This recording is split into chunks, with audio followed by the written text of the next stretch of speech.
Welcome to our channel. Today we how to register for Dropbox Business, full guide step by step clearly. To register for Dropbox Business, start by navigating to the official Dropbox website. Locate the business option from the menu at the top of the page. Click on the business link to explore the various plans available. Review the features and pricing for each plan to choose the one that best fits your needs. Once you've made your selection, click on the Start Free Trial button. You will be prompted to enter your work email address. Type in a secure password that meets the listed criteria. Next, click on the Create Account button to proceed. Check your email for a verification message from Dropbox. Open the email and click on the verification link provided.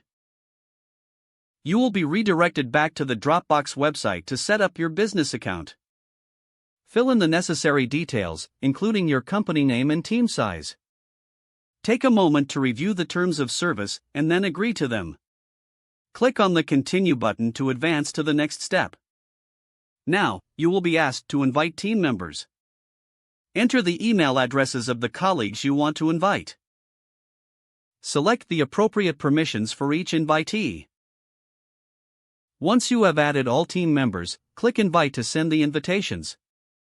You will then be taken to your new Dropbox Business dashboard. From here, you can explore settings and customize your account as needed. Review the available storage space and collaboration tools. Consider setting up integrations with other apps your business. Finally, familiarize yourself with Dropbox features to maximize your productivity. Your Dropbox Business account is now ready for use. If the page does not load, refresh the browser or try again in a private or incognito window. Make sure you are using the correct email address, then retype it carefully to avoid small typos. If your password is not accepted, use the reset option and create a new strong password you can remember. Check your spam folder for verification or security emails, then complete any requested confirmation steps. Don't forget to like this video and subscribe to our channel for more step-by-step tech guides.